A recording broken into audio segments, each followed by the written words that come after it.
నమస్తే, ప్రభాస్ మీడియాకి స్వాగతం. నేను మీ వంశీకృష్ణ. నిన్న సునీతా రెడ్డి గారు ఢిల్లీలో ప్రెస్ మీట్ తర్వాత సజ్జల రామకృష్ణారెడ్డి గారు స్పందించారండి. యాక్చువల్గా ఆమె చేసినటువంటి వ్యాఖ్యానాలకి స్పందించవలసింది వైఎస్ జగన్మోహన్ రెడ్డి గారు. ఎక్కడా కూడా జగన్మోహన్ రెడ్డి గారు దాని గురించి ఒక్క ప్రస్తావన కూడా చేయలేదు. అయితే all in one Sajjala Ramakrishna Reddy 150 కోట్ల రూపాయల జీతంగా తీసుకున్నటువంటి వ్యక్తి. నేను స్పందించకపోవటం ఏంటి అనుకున్నారో ఏమో, సునీతారెడ్డి గారిని ఏంటి తెలివి తక్కువగా మాట్లాడుతున్నానో ఏదో ప్రస్తావనించితే చేశారు. ఒకసారి నేను వీడియో ప్లే చేస్తాను, ఒకసారి వినండి. కేసు ఆ రోజు మర్డర్ జరిగింది మార్చి 15 అనుకుంటా, నాకు గుర్తుంది. తరువాత మే 30 వరకు కూడా ఆ ప్రభుత్వమే ఉంది. ఆమె మాటల్లోనే ఉంది, హత్య కేసు జనరల్గా వారం రోజుల్లో తేలిపోతుంది. మరి ఎందుకు తేల్చాలి చంద్రబాబు నాయుడు? ఈమె మిత్రుడే కదా, ఎవరికైతే థ్యాంక్స్ చెప్తుందో ఆయనే కదా ఆ రోజు అధికారంలో ఉన్నది. ఆ రోజు అధికారంలో ఉన్న చంద్రబాబు నాయుడు ప్రభుత్వం తర్వాత ఏప్రిల్ మే అంటే దాదాపు 2-2.5 నెలలు ఆ ప్రభుత్వమే ఉన్నప్పుడు ఆలోగా ఇన్వెస్టిగేషన్ పూర్తి చేసి ఎందుకు కేసును ఒక లాజికల్ ఎందుకు పుష్ చేయలేదు, కంక్లూడ్ చేయలేకపోయింది? దానికి ఆన్సర్ ఇవ్వాల్సింది చంద్రబాబు నాయుడు. అడగాల్సింది ఆమె.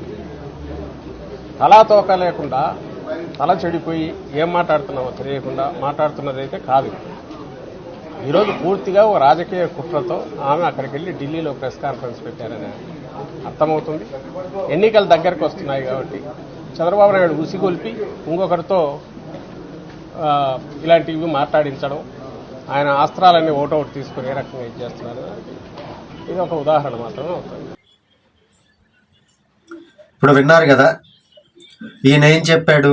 ఈ పేత్తబుర్ర సజ్జల రామకృష్ణారెడ్డి తనకే అన్నీ తెలుసు అనుకుంటాడు పాపం. యాక్చువల్గా ఈయన ఒక ఆల్ ఇన్ వన్, మనకి గుర్తుందా, చదువుకునేటప్పుడు ఆల్ ఇన్ వన్ అని ఒక పుస్తకం ఉంటుంది. అన్ని రకాల సబ్జెక్టులు అందులోనే ఉంటాయి. అదేవిధంగా అన్ని రకాల సబ్జెక్టులు నాకే తెలుసు అన్నట్లు ఫీల్ అవుతుంటాడు పాపం సజ్జల రామకృష్ణారెడ్డి. పేత్తబుర్ర సజ్జల రామకృష్ణారెడ్డికి నేను చెప్పేది ఒకటే, మార్చి 15న మర్డర్ జరిగిందని మీరే చెప్తున్నారు. మీరు చెప్పటం కాదు, లోకం మొత్తం తెలుసు. మార్చి 15న మర్డర్ జరిగింది. ఆ జరిగినటువంటి సంఘటన ఏదైతే ఉందో మార్చి 15న, ఆ తర్వాత ప్రభుత్వం ఉంది ఎలక్షన్ వరకు, చంద్రబాబు నాయుడు గారు మరి ఎందుకు సాల్వ్ చేయలేకపోయారు అన్నారు. యాక్చువల్గా ఎలక్షన్ నోటిఫికేషన్ ఎప్పుడు వచ్చింది? మార్చి 10వ తారీఖు వచ్చింది. నోటిఫికేషన్ తర్వాత అధికారాలు మొత్తం అంతా కూడా ఎలక్షన్ కమిషన్ చేతిలోకి వెళ్ళిపోతాయి. ఏదన్నా ప్రభుత్వం యొక్క పనులన్నీ కూడా ఆ అధికారులు ఎవరైతే ఉంటారో అధికారులే చూసుకుంటారు. నామమాత్రంగా మాత్రమే చంద్రబాబు నాయుడు గారు ఉన్నారు, నామమాత్రపు సీఎంగా. అంటే ఎలక్షన్లు అయిపోయి ఎవరు గెలుస్తారో అప్పటి వరకు కూడా టెంపరీగానే ఉంటారనమాట. ఈలోపు కార్యాచరణలు మొత్తం చూసుకునేది ఆ యొక్క అధికారులే. సరే, ఇది ఇలా ఉంటే చనిపోయిన వెంటనే స్టేట్మెంట్ ఇచ్చిన సంగతి జగన్మోహన్ రెడ్డి గారు ఏం స్టేట్మెంట్ ఇచ్చారో తెలీదా? సరే, స్టేట్మెంట్ ఇచ్చిన తర్వాత జగన్మోహన్ రెడ్డి గారు హైకోర్టుకి వెళ్ళి ఒక సిట్ తీసుకొచ్చి ఎలక్షన్లో ఈ యొక్క ప్రభావాలు ఎవరో బయటికి మాట్లాడకుండా ఒక గిగా నోటీసో ఏదో పేరుంది దాని వర్డ్, అది తీసుకొచ్చారు కదా. తీసుకొచ్చిన తర్వాత దాని గురించి, ఎలక్షన్ గురించి యాక్చువల్గా జగన్మోహన్ రెడ్డి గారు ఆ సిట్ ఎందుకు వేశారు? ఒకవేళ ప్రచారం చేసినా, ఎవరైనా మాట్లాడినా దాని గురించి బయటపడుతుందనే విషయం బయటపడితే మీకే మంచిది కదా. ఎందుకంటే ఎలక్షన్ సింపతి ద్వారానే కదా గెలిచింది. మరి అలా బయటపడకుండా సిట్ తీసుకొచ్చాడు జగన్మోహన్ రెడ్డి గారు. మరి జగన్మోహన్ రెడ్డి గారు ఆ సిట్ తీసుకొచ్చి ఆ తర్వాత హైకోర్టులో మరలా ఇంకొక పిటిషన్ ఏమేశారు? సిబిఐకి ఎంక్వైరీకి ఇవ్వాలి, ఇక్కడ వాళ్ళ మీద నమ్మకం లేదు, సిబిఐకి ఎంక్వైరీ ఇవ్వండి అని అడిగారు కదా. సరే, ఎంక్వైరీ చేసి ప్రభుత్వం వచ్చి గెలిచిన తర్వాత మరలా అదే జగన్మోహన్ రెడ్డి గారు సిబిఐకి ఇవ్వాల్సినటువంటి అవసరం లేదు అని చెప్పి కేసును మరలా ఒక పిటిషన్ వేశారు కదా.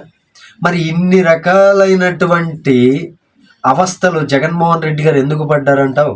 వివేకానంద రెడ్డి గారి హత్య కేసుకు సంబంధించి సునీతారెడ్డి గారు చెప్పింది అవాస్తవం అయితే మరి ఇవన్నీ జగన్మోహన్ రెడ్డి గారు ఎందుకు చేశారు? మరి అప్పుడు జగన్మోహన్ రెడ్డి చంద్రబాబు నాయుడు గారు ఎలక్షన్ నోటిఫికేషన్ రిలీజ్ అయింది మార్చి 10లో. మార్చి 15 వివేకానంద రెడ్డి గారి సంఘటన జరిగింది. అంటే జగన్మోహన్ రెడ్డి గారి చేతిలో పూర్తిగా అధికారాలు లేవు, టెంపరీగా నామమాత్రపు సీఎంగా మాత్రమే ఉన్నారు. ఆ తర్వాత అధికారంలోకి వచ్చి 5 ఏళ్ళు గడుస్తున్నా ఇప్పటి వరకు మరి జగన్మోహన్ రెడ్డి గారు ఈ కేసుని ఎందుకు సాల్వ్ చేయలేకపోయారు? కనీసం నీ పీత బుర్రకి ఇదైనా ఆలోచించలేకపోయా. పైగా సునీతారెడ్డి గారిని మీరు మాట్లాడేస్తున్నారు తెలివి తక్కువగా ఉందని, అదని ఇదని. ఎంతకన్నా తెలివి తక్కువతనం లోకంలో ఎక్కడైనా ఉందా? మీకన్నా తెలివి తక్కువ వాడు లోకంలో ఎవరైనా ఉంటారా? ఇప్పటికైనా ఆలోచించండి ప్రజలారా. ఇందులో ఏం జరుగుతుంది అనేది మక్కి మీకు ప్రతి ఒక్క సాక్ష్యాన్ని దగ్గర పెట్టుకొని ప్రతి ఒక్క సంఘటనని ఆలోచిస్తే మీకు అందరికీ అర్థమవుతుంది. Thank you. జై హింద్.